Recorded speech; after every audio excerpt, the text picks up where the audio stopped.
Please. Recording पे कर दूं, शेयर स्क्रीन।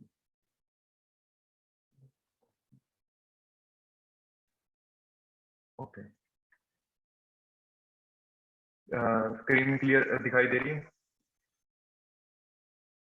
Yes sir. क्या लिखा रहा है? Sir, and to assess the strength of course अरे aggregate use in सेंटर में देखो, सेंटर में क्या लिखा है? center crossing value of aggregate। बिल्कुल, ये हमारे टेक्स्ट का नाम है, क्रशिंग वैल्यू ऑफ एग्रीगेट, ठीक है। सर वही ना जो बॉल 11 बॉल डाल के करते थे ना? अरे नहीं, वो था अब्रेशन। अब्रेशन का मतलब होता है रगड़ना, और रगड़ने के लिए मुझे बॉल्स तो चाहिए थी ना, वो बॉल्स आपस में एग्रीगेट के साथ रगड़ेंगी तो एब्रेसिव वैल्यू मुझे पता लगेगी, तो वो था एब्रेसिव वैल्यू के लिए, ठीक है।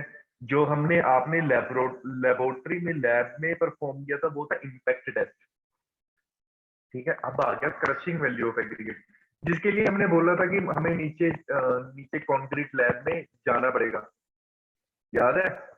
पर वो बाद में यस। हाँ, तो उसके लिए ये था कि अभी स्टूडेंट्स नहीं थे तो हम परफॉर्म नहीं कर पाए थे, तो अभी हम यहाँ से देखेंगे कि वो है क्या एक्चुअल में, ठीक है। तो अच्छा, एक था इम्पैक्ट वैल्यू, अब ये है क्रशिंग वैल्यू, दोनों में डिफरेंस कहाँ पे आ गया? पहले तो मुझे ये समझा दो।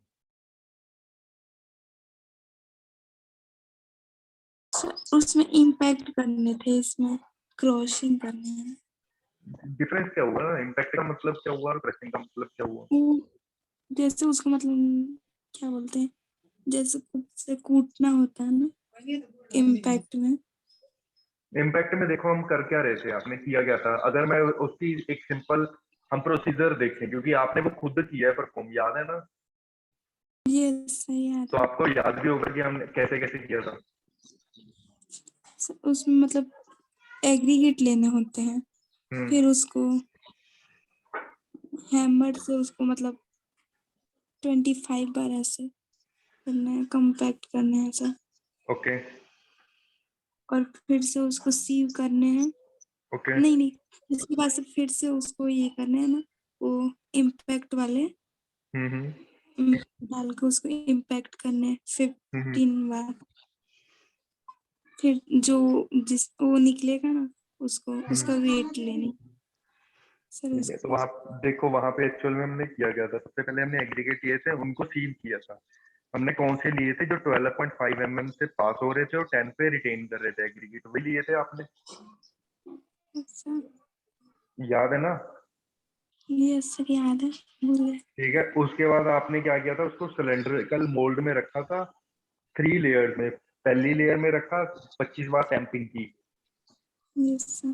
फिर दूसरी लेयर रखी, ऐसे फिर तीसरी लेयर में रखा, उनको 25-25 बार किया, और लास्ट में जो एग्रीगेट थे बने टैंपिंग के बाद, उनका वेट लिया था हमने, ठीक है ना? उनका वेट लिया था कि कितना आया, फिर उसको मैंने रखा इम्पैक्ट वाली मशीन के जो वहां पे सिलेंड्रिकल मोल्ड था छोटे वाला, उसमें रखा, और फिर मैंने ऊपर से उसको इम्पैक्ट लोड प्रोवाइड किया था, जब हम दोनों उठा रहे थे उसको और छोड़ा था वो वाला, यस सर। याद है ना? वो 15 बार करते थे, ये सर। ठीक है। तो बाद में उसको हमने जो क्रश हुआ था ना उसको, सॉरी, जो एग्रीगेट छोटे छोटे पार्ट्स में बन गया था, उसको हमने 2.36 mm वाली सीप से निकाला था, ठीक है। अब क्रशिंग वैल्यू क्या आ गई? इम्पैक्ट में देखो, जो लोड हम वहां पे प्रोवाइड कर रहे थे ना, वो हम एकदम सडनली प्रोवाइड कर रहे थे, कि इतना सारा लोड हम सडनली उसको छोड़ रहे हैं उसके ऊपर की जाके गिरे, ठीक है। यही काम था ना वहां पे, कि हमने उसको उठाया और छोड़ दिया ताकि वो एकदम किसके से लिए करते जो हैं? जो लोड है वो सारा का सारा एग्रीगेट पे इकट्ठा जाए, ठीक है। अब क्रशिंग वैल्यू में क्या करना है? हमने जो लोड प्रोवाइड करना है ना वो सर ये किसके लिए किए थे? क्या, इम्पैक्ट वाले मतलब इस इम्पैक्ट वाले मतलब किसके लिए किए थे सर? इससे मतलब क्या? इम्पैक्ट टेस्ट से हमें इम्पैक्ट क्रश जो क्या कहते हैं एग्रीगेट है ना, उनकी इम्पैक्ट वैल्यू पता लगती है। इम्पैक्ट वैल्यू का मतलब कि अगर एग्रीगेट पे सडनली लोड आ जाए ना, सडन लोड आए, क्या हुआ?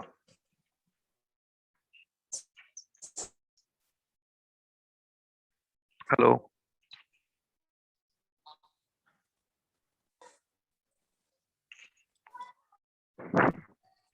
हेलो यस सर, आ रही थोड़ी थोड़ी अब ठीक है क्लियर आवाज? नहीं आ रही है आपकी वॉइस। अब ओके? Yes sir. ठीक है। यस इम्पैक्ट में सर, क्या आ रही है। हाँ, इम्पैक्ट में हम क्या कर रहे थे, एग्रीगेट्स की इम्पैक्ट वैल्यू चेक कर रहे थे। उसका मतलब ये था कि जो एग्रीगेट्स है, कि अगर उसके ऊपर सडनली लोड हम अप्लाई करें, क्या वो उसको उस लोड को बियर कर पाएगा या नहीं कर पाएगा। ठीक है, तो उसके लिए हमने किया था इम्पैक्ट टेस्ट। एकदम नहीं छोड़ना, हमने धीरे धीरे उसको लोड को इंक्रीज करना है। बहुत ज्यादा लोड होगा ये वाला। इम्पैक्ट में जो लोड था यस वो सर। कम था, पर वो था सडन लोड। क्रशिंग में लोड बहुत ज्यादा होगा, बट उसको हमने इजीली आराम से धीरे धीरे उसके ऊपर रखना है। ठीक है, अच्छा। उसके लिए मुझे चाहिए कंप्रेशन टेस्टिंग मशीन, जो अपनी नीचे कंक्रीट लैब में पड़ी थी, वहां पे होना था ये वाला, वो वाला टेस्ट। ठीक है, तो अब हम देखते हैं। यस। अब यहाँ पे क्या करेंगे, हम क्रशिंग वैल्यू एग्रीगेट की फाइंड करेंगे। फिर जितनी वैल्यू आएंगी उस अकॉर्डिंग हम चेक करेंगे कि जो अपना एग्रीगेट है वो स्ट्रॉन्ग है या नहीं है क्रशिंग के लिए।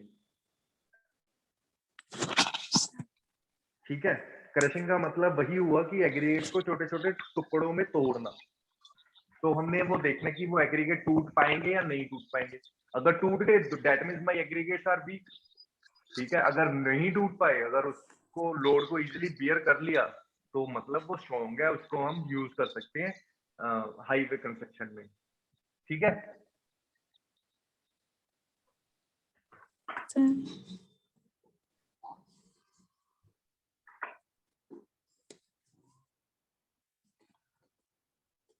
हेलो। यस सर, आ रही है साउंड। ठीक है, आखिर यस सर। अभी हमने जो टेस्ट परफॉर्म करना है वो है क्रशिंग वैल्यू ऑफ एग्रीगेट। ठीक है, इससे पहले हमने लैब में काफी टेस्ट परफॉर्म किए। वो कौन कौन से किए वो मैं अभी आपको बता देता हूँ। एक हमने किया था impact value of aggregate. Impact value में क्या किया था हमने, हमने सडन सडन लोड अप्लाई किया था एग्रीगेट्स का, एग्रीगेट्स पे सडनली लोड अप्लाई किया था।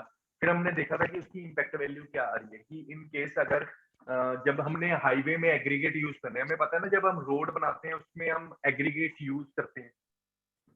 जी सर।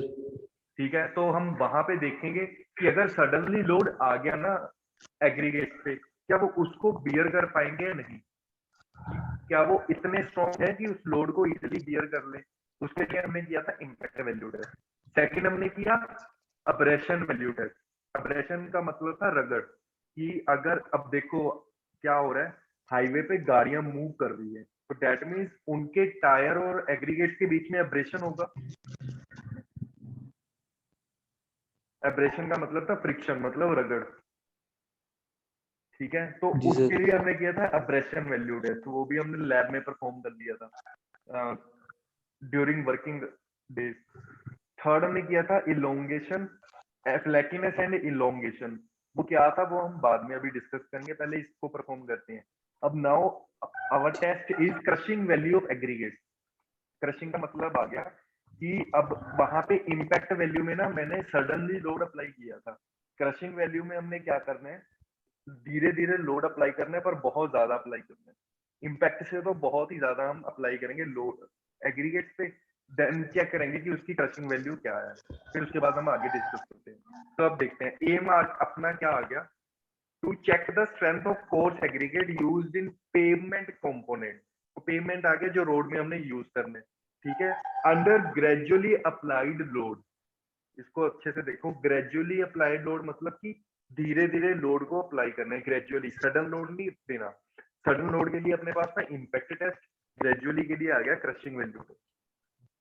ठीक है, देन हम चेक करेंगे कि उसकी क्रशिंग वैल्यू क्या आ रही है एग्रीगेट की। क्लियर हो गया इतना, इसका एम क्लियर हो गया। Yes sir. निशा करें शुरू test? Yes sir. Okay,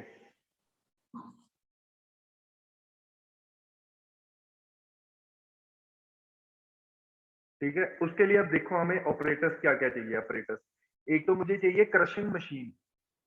crushing machine अपने कॉलेज में पड़ी हुई है कंक्रीट लैब में। ठीक है, जिसके ऊपर हम कंक्रीट क्यूब चेक करते हैं ना, उसकी स्ट्रेंथ चेक करते हैं, उसको बोलते हैं क्रशिंग मशीन, मतलब कंप्रेशन मशीन है ना, कंप्रेसिव टेस्ट करते हैं हम उसके ऊपर। तो ये होती है क्रशिंग मशीन। उसके साथ में हमें चाहिए टैंपिंग रोड, इसका भी आपको आगे पता लगता जाएगा। ट्रॉवल चाहिए, ट्रॉवल क्या होती है वो भी आपको दिखाई देगा। वेइंग बैलेंस, जिसपे हमने वेट करना है, ये साथ में टेबल पे रखे हुए हैं। अब टेबल पे लेफ्ट साइड पे ना वो ट्रॉवल रखी हुई है जिससे हम एग्रीगेट्स को उठाएंगे, ठीक है। और साथ में रोड रखी हुई है, दैट इज टैंपिंग रोड। फिर आ गया वेइंग मशीन, वो भी आप देख पा रहे हो। उसके बाद राइट साइड पे आ गया सिलेंड्रिकल मोल्ड, और देन आ गया प्लंजर, ठीक है। अब ये क्या क्या है, क्या क्या है यहाँ पे, इसकी क्या क्या इंपॉर्टेंस होगी वो हम देखते हैं आगे, ठीक है। करें स्टार्ट टेस्ट। पहला काम क्या करना है, स्टेप 1 रीड करो। Take course aggregate in a pan and measure it to 3500 gram using the weighing balance. मतलब कि मुझे सैंपल लेना है कोर्स एग्रीगेट का 3.5 kg, 3.5 किलो मैंने पहले सैंपल लेना है कोर्स एग्रीगेट का। अंडरस्टैंड? Yes sir. ठीक है। अब इसको अच्छे से देखना, क्यों? क्योंकि जो अभी टेस्ट हम परफॉर्म कर रहे हैं ना, आपको एक तो पूरी फीलिंग आएगी कि आप खुद ही कर रहे हो, लैब में कर रहे हो टेस्ट। सेकंड, जो ये मैं डाटा बोल रहा हूँ ना 3.5 kg, ये आपसे पूछा जाएगा वाइवा टाइम। तो वाइवे में आपके पास ये एक्सक्यूज नहीं होना चाहिए कि सर हमने टेस्ट नहीं परफॉर्म किया लैब में तो हमें कुछ भी नहीं आता, ठीक है। क्योंकि आपको यहीं से सब कुछ पता लग जाएगा आराम से। तो पहला काम क्या किया मैंने, कोर्स एग्रीगेट लिए, कितने लिए, 3.5 किलो। अब उसका वेट कर लेते हैं। तो मैंने वेइंग बैलेंस को ऑन किया, ये पैन लिया, टेयर कर दिया। अब यहाँ पे 0 0, ये देखो कोर्स एग्रीगेट को मैंने इसमें डाल दिया। 3.5 kg हो गया। निशा क्लियर हो रहा है? Yes sir. ठीक है। सेकंड स्टेप क्या करेंगे, सेकंड में हमने करना है सीव एनालिसिस। सीव एनालिसिस क्या है, अब हमने एग्रीगेट्स कौन से लेने हैं जो 12.5 mm सीव से पास हो जाए और 10 mm पे रिटेन हो जाए। कौन से, वही 3.5 किलो, उनको मैं सीव पे डालूंगा ताकि वो 12.5 में से निकल जाए और 10 mm के ऊपर रहे। वो वाले एग्रीगेट्स में यूज करूंगा। तो हमने क्या किया, पहले सीव को, पैन को रखा सबसे नीचे पैन, देन 10 mm और उसके ऊपर 12.5 mm। अब क्या करा मैंने, एग्रीगेट्स इसके ऊपर डाले और बंद कर दिया। अब ये सीव शेकर है, अब हम इसको क्या करेंगे, शेक। तो अब इसको मैंने उठाया, ये सीव शेकर है, ये भी अपना लैब में पड़ा हुआ है, कंक्रीट लैब में। तो इनको बंद कर देता हूँ। ये यहाँ से स्क्रूज को मैंने टाइट किया और ये ऑन किया। तो अब ये क्या कर रहे हैं, हम इसको 10 मिनट तक शेक कर रहे हैं। निशा, हमने बाय मैनुअली किया था ना वहां पे, शेक हाथ से कर रहे थे हम। Yes sir. तो ये हमने बाय यूजिंग मशीन कर लिया। ये मशीन भी अपने यहाँ पे पड़ी हुई अपनी लैब में, ठीक है। तो काम इन दोनों का एक ही है कि हमने चेक किया। अब देखते हैं नेक्स्ट स्टेप में। अब इनको वही स्क्रूज को ओपन किया, यहाँ से इसको बाहर निकालना, ठीक है। तो ये हमने कौन से लेने हैं, वही वाले एग्रीगेट्स यूज करने हैं जो 10 mm के ऊपर आ जाए, 12.5 से पास हो जाए और 10 से। बचेंगे क्या हुआ सर? 12 में भी तो बचेंगे सर, एग्रीगेट कोर्स एग्रीगेट। वो होंगे, मुझे वो चाहिए जो 12.5 से पास हो जाए और 10 के ऊपर रहे। मैंने सिर्फ 10 वाले लेने हैं जो 10 वाली सीट पे आ चुके हैं। बाकी मैंने छोड़ देने हैं। कुछ पैन में चले जाएंगे, मैंने वो भी निकाल दिए। कुछ ऊपर ही रह जाएंगे 12.5 के ऊपर, मैंने वो भी नहीं लेने, मैंने सिर्फ 10 वाले लेने हैं। Okay, yes sir. ठीक है। तो अब मैंने उनको लिया। अब क्या करना है, मैं अब इनका वेट करूंगा।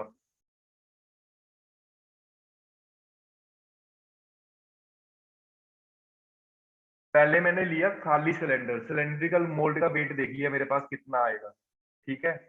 कितना आया था, जितना भी आएगा, ठीक है। अब यहाँ पे उन्होंने एक क्वेश्चन पूछा, उसका आंसर देते हैं। Aggregate used here is retained in sieve 10 mm, क्योंकि मुझे पता है वो 10 mm से ही रिटेन होना चाहिए। तो मैंने एग्रीगेट्स लिए। अब ये ट्रॉवल है जो उसके हाथ में पकड़ी हुई है, इसको इंग्लिश में ट्रॉवल बोलते हैं। हम हिंदी में पता नहीं यार उसको क्या बोलते थे, मुझे भी याद नहीं है। तो ये ट्रॉमल होती है। तो हिंदी इससे में करली करली बोलते हैं। शायद, तो हमने क्या किया एग्रीगेट्स को, अब देखो अब इस सिलेंड्रिकल मोल्ड में मैंने एग्रीगेट्स को रखने 3 लेयर्स में, और टैंपिंग रोड से इसको साथ साथ में टैंप भी करने हैं 25 बार। ठीक है, तो ये देखो ये अभी मैंने फर्स्ट लेयर डाली थी, तो मैंने अब इसको टैंपिंग करनी है। निशा किया हुआ है ना ये? यस सर किए हैं। देखो अब सेकंड लेयर मैंने डाली, अब मैं फिर टैंप करूंगा 25 टाइम्स। अब लास्ट में मैंने थर्ड लेयर डाली,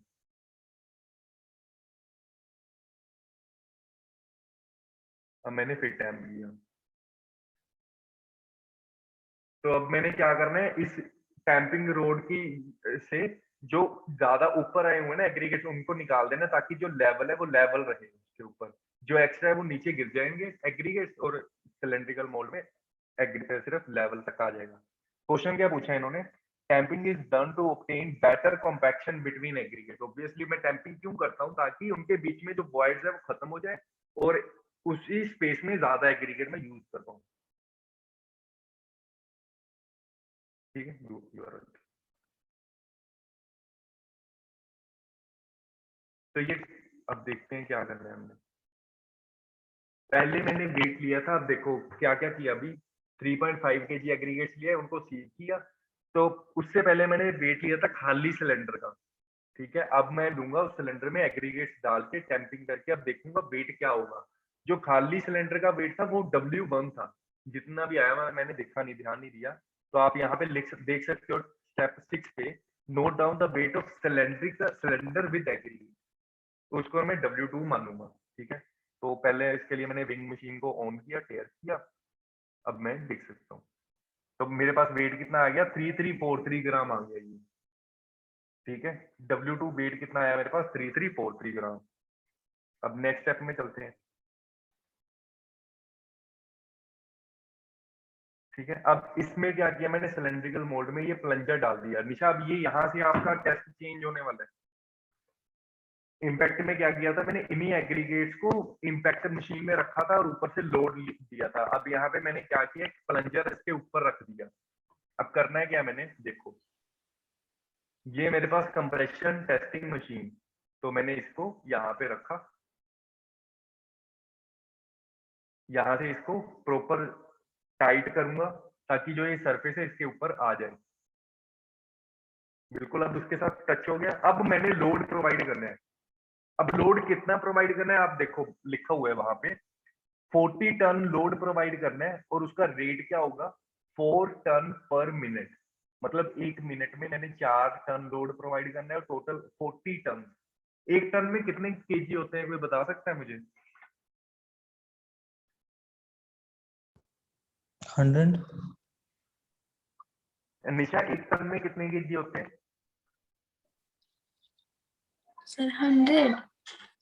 भाई 1 टन में 1000 किलोग्राम होता है। 1000 हम भी बोलने वाले थे ठीक है, सर। 100 तो क्विंटल होता है, हम बोलते हैं क्विंटल, इतने क्विंटल है वो। क्विंटल का मतलब होगा 100 kg, टन का मतलब हो गया 1000 kg। तो अब यहाँ से देखो मुझे टोटल कितना लोड प्रोवाइड करना है, 40,000 किलो। तो 40,000 किलो देख लो कितना लोड होगा। और ग्रेजुअली इजी आराम से अप्लाई करना है, इसके लिए हमने रेट दे दिया कि 4 टन 1 मिनट में 4 टन ही देना है लोड। उसके बाद हम उसको इंक्रीज करते जाएंगे, 40 टन तक लेके जाना है। इसीलिए हमें कंप्रेशन टेस्टिंग सर मशीन की ये जरूरत मशीन पड़ेगी। है क्या कॉलेज में? क्या हुआ? ये मशीन है क्या कॉलेज में? हाँ ये मशीन है कॉलेज में अपने। ठीक है, तो इसको मैंने क्या किया, ऑन कर दिया यहाँ। अब ये देखो ये लोड जा रहा है इस पे। आफ्टर लोड अप्लाई करने के बाद क्या करूंगा, मशीन को बंद किया, और नेक्स्ट स्टेप में प्रेशर हटाया, और इनको मैंने अब एग्रीगेट को बाहर निकाल देते हैं।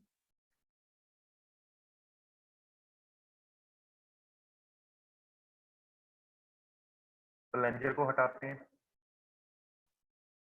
अब जो ये एग्रीगेट है इसको हमने क्रश कर दिया हुआ है। अब करना है क्या क्रश करने के बाद? स्टेप 10 बढ़ो। Sieve the material using 2.36 mm ISC for 10 minutes and care must be taken to avoid the loss of fine।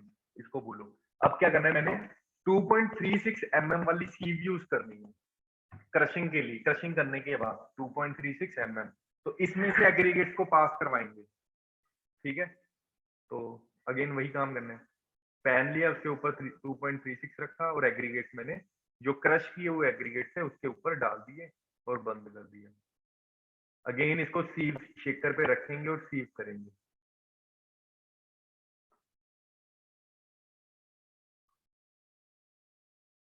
Tight किया और ऑन कर दिया 10 मिनट्स तक। अगेन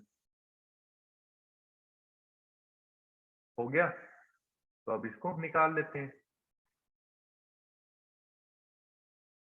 स्क्रूज को हटाया, इसको हटाया, यहाँ से निकाला। तो अब हमने वेट कौन सा लेना है, यहाँ पे पढ़ो। Note down the weight of aggregate passing through 2.36 mm। मैंने वो वाला एग्रीगेट्स यूज करने हैं जो अब 2.36 mm से पास हो चुके होंगे एग्रीगेट, सिर्फ वही वाले। ठीक है, मतलब जो एग्रीगेट्स मुझे पैन में मिलेंगे, क्योंकि पैन में वही एग्रीगेट्स होंगे ना जो 2.36 mm सीट से निकल चुके होंगे। क्लियर हुआ ये चीज?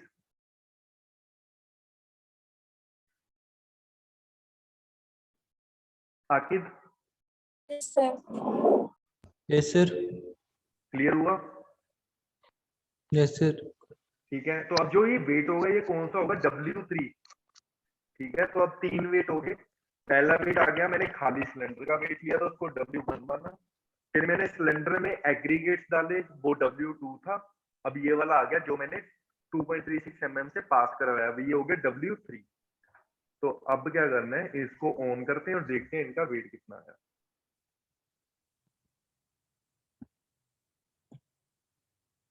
तो ये वेट आ गया, देखो लिखा हुआ रिंग बैलेंस पे 986 ग्राम। ठीक है, तो अब नेक्स्ट क्या आ गया, अपना फॉर्मूला यूज करेंगे। अब यहाँ पे देखो मेरे पास 3 वेट आ गए। पहला क्या था, empty weight of cylinder W1, वो कितने ग्राम दिया हुआ है? 788 ग्राम। सेकंड मेरे पास कौन सा था, weight of cylinder with aggregates, जिसमें एग्रीगेट्स भी डाले हुए थे, उनका वेट आ गया 3343 ग्राम। तीसरा आ गया weight of aggregate passing through 2.36 mm सी, जो 2.36 mm से पास हो गया है, उसका वेट कितना आ गया 986 ग्राम। तो मैंने अब क्या फाइंड करना है, crushing value of aggregate percentage में। वो क्रशिंग वैल्यू क्या आएगी, W3 divided by W2 minus W1 multiply by 100। इसमें वैल्यू पुट करो और मुझे क्रशिंग वैल्यू बताओ कितनी आई, जल्दी करो, कैलकुलेटर यूज कर लो।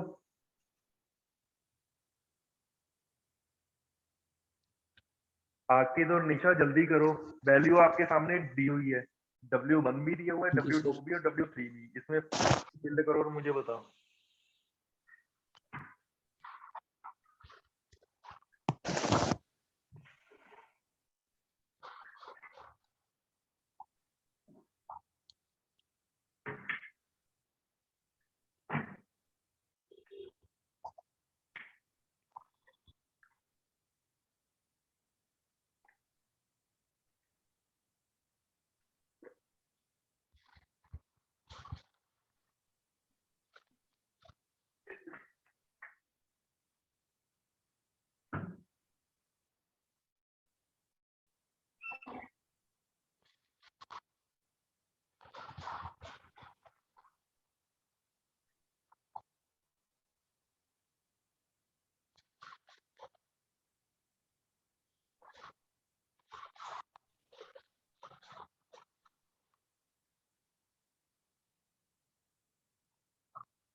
जल्दी करो यार, सिंपल कैलकुलेशन तो है। एक मिनट।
-78,799.70 कितना?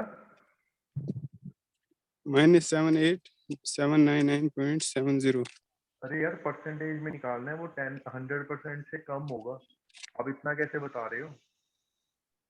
परसेंटेज। ऑब्वियसली वहां पे लिखा तो हुआ है परसेंटेज में।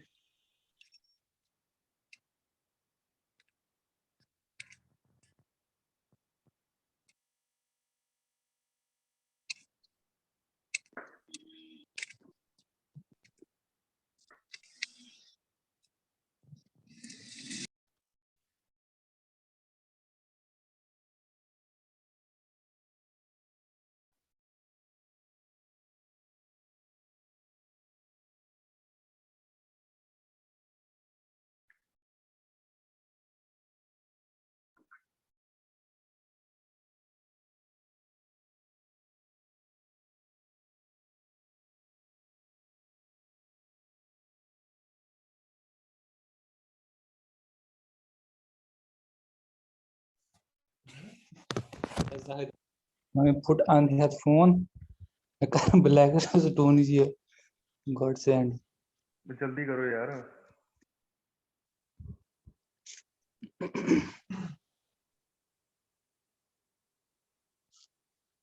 निशा कैलकुलेशन नहीं हुई आपसे? एक छोटी सी कैलकुलेशन है यार। डिवाइड प्लस माइनस करने में भी प्रॉब्लम आ रही है क्या आप लोगों को? मैंने कौन सा बोला है मैनुअली करो, कैलकुलेटर यूज करो, कर दो। 78%.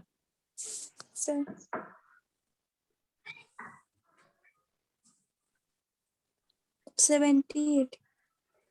रुको चेक करने दो मुझे। W2 minus W।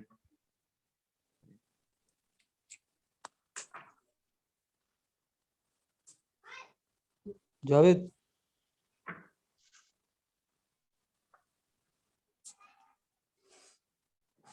38.59% आया मेरे पास। यस सर, ये हम भी की 38 सर। पहले उसको W2 से W1 माइनस करके फिर पहले W3। W2 minus yes sir. W1 किया, जो आंसर आया W3 डिवाइडेड बाय उससे डिवाइड किया, बाद में मल्टीप्लाई W3 किया, तो वो यस देखो सर। टिक आ गया, मतलब अपना आंसर यस बिल्कुल सर। ठीक है।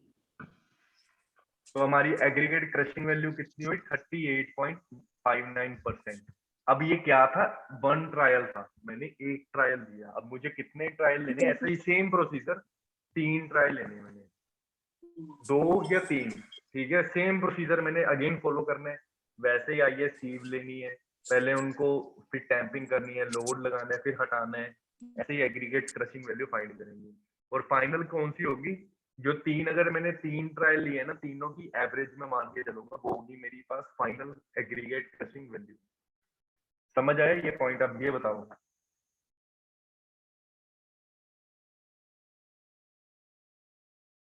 यस तो नो?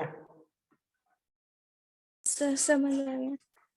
अच्छा निशा, अब समझा। अब बताओ मुझे, ये प्रॉपर लगा ना कि ये एक्सपेरिमेंट खुद ही कर रहे हो? Yes sir.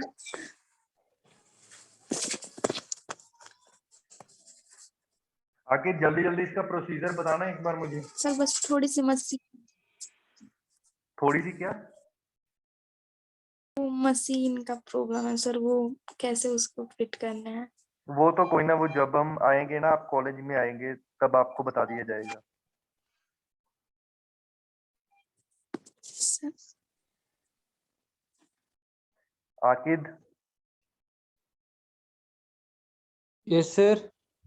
प्रोसीजर समझाना एक बार दोबारा सारा का सारा। तो पहले ये लेने एग्रीगेट कोर्स एग्रीगेट पैन में 3500 ग्राम। ठीक है। हाँ सर, फिर उसको ये वेट करके पहले 3500 ग्राम आना चाहिए, फिर उसके बाद सीव करते हैं 12.5 mm सीव से, हम्म और 10 mm सीव रखते हैं और नीचे पैन रखते हैं।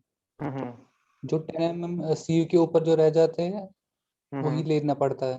ओके। फिर उसको प्रेस करते हैं। वेट वगैरह नहीं करना? यस सर, फिर वेट करते हैं। पहले एम्प्टी सिलेंडर का, खाली सिलेंडर का करें। जी सर, पहले खाली सिलेंडर का, फिर उसके से बाद? उसमें एग्रीगेट डाल के जो बच 10 mm सीव में बच गए थे हाँ हाँ। उसका वेट लेते हैं। कितनी लेयर्स में डालना है उसको? 3 लेयर में 3 लेयर में टैंपिंग कितनी प्रोवाइड करनी है? 25 25। पर एक लेयर? एक बार। हाँ यस सर, पर लेयर। ठीक है, उसके बाद हम वेट करेंगे। जी सर, फिर वेट उसके करते हैं। और हाँ, आगे बोलो। फिर सर 2.33 mm सीव से फिर से इसको करते हैं सर। क्रश करने के बाद, राइट? सीव करना, क्रश करने के बाद। Yes sir. क्रश कुछ किस उस पे वो करना है हमने? लोड क्या डालना है? कितना टोटल लोड देना है क्रशिंग के लिए? 40 ton sir, four load 4 ton 40 डालने टन हैं। Per 40 minute? Ton 40 ton per minute. 1 ton शायद per minute. Okay, 4 ton per minute. 4 ton. Yes sir. Total 40। जी सर। Okay, next. सर उसके बाद फिर से वेट करते हैं। कौन सी सीट से निकालने हैं? 2.33 mm।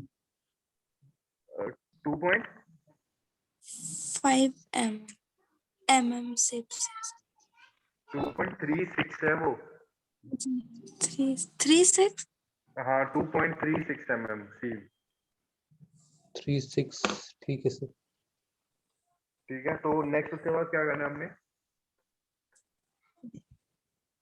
कौन से सर एग्रीगेट फिर लेने हैं जो 2.36 के ऊपर रिटेन किए हैं, उससे पास हुए? जो जो उस पे रिटेन है। है, रिटेन है उस। अरे वो वाले एग्रीगेट लेने जो उसमें से पास हो जाए, अच्छा हाँ, जो पेन में बच गया वो वाले। जो पैन में आएंगे। पहले जो हमने स्टार्टिंग वाली में किया था ना, उसमें लेने थे जो 10 mm पे रिटेन हो जाए, और यहाँ पे हमने लेने हैं जो 2.36 से पास हो जाए। ठीक है। फिर जो खाली सिलेंडर होगा उसका वेट W1 लेंगे, और हाँ जो जो भरा होगा उसका W2, और जो ओके। पेन में बचा होगा एग्रीगेट उसको हाँ W3 ले। ठीक है। फिर उसको कैलकुलेशन करेंगे।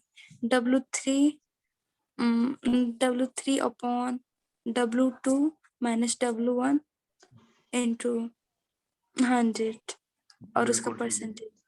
ठीक है, बिल्कुल। अब जो अगर 2 ट्रायल मैंने यूज किए हैं तो दोनों की एवरेज ले लेंगे। फर्स्ट ट्रायल में भी क्रशिंग वैल्यू आएगी, सेकंड में भी। दोनों को ऐड करके डिवाइडेड बाय 2 एवरेज ले लेंगे। अगर 3 ट्रायल यूज किए तो तीनों की एवरेज, मतलब तीनों को ऐड किया डिवाइडेड बाय 3। अगर मैंने 3 ट्रायल लिए तो डिवाइडेड बाय 3, अगर 2 ट्रायल लिए तो डिवाइडेड बाय 2। तो जो फाइनल वैल्यू सर आएगी वो क्या मेरी बोलिए? एवरेज लेनी सर है अगर मैंने। दूर एवरेज क्या होता है? जितने मैं सैंपल ले रहा हूँ उतने नंबर से डिवाइड करूंगा ना। अगर मैंने 2 ट्रायल लिए हैं तो दोनों की क्रशिंग वैल्यू को ऐड करके 2 से डिवाइड कर दूंगा। अगर मैंने 3 ट्रायल लिए हैं तो तीनों की क्रशिंग वैल्यू को ऐड करके 3 से डिवाइड कर दूंगा। ओके, तो ये था अपना क्रशिंग वैल्यू टेस्ट। क्लियर हो गया? Yes sir. अब इसमें कोई प्रॉब्लम है तो बोलो।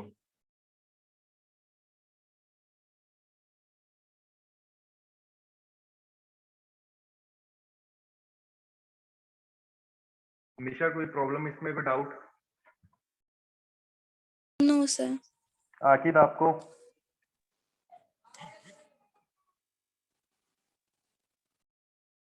आकिब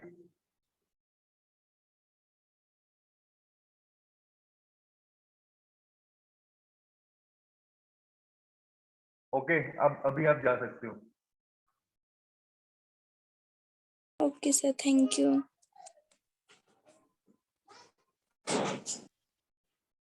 अटेंडेंस लग गई अटेंडेंस होगी। सर।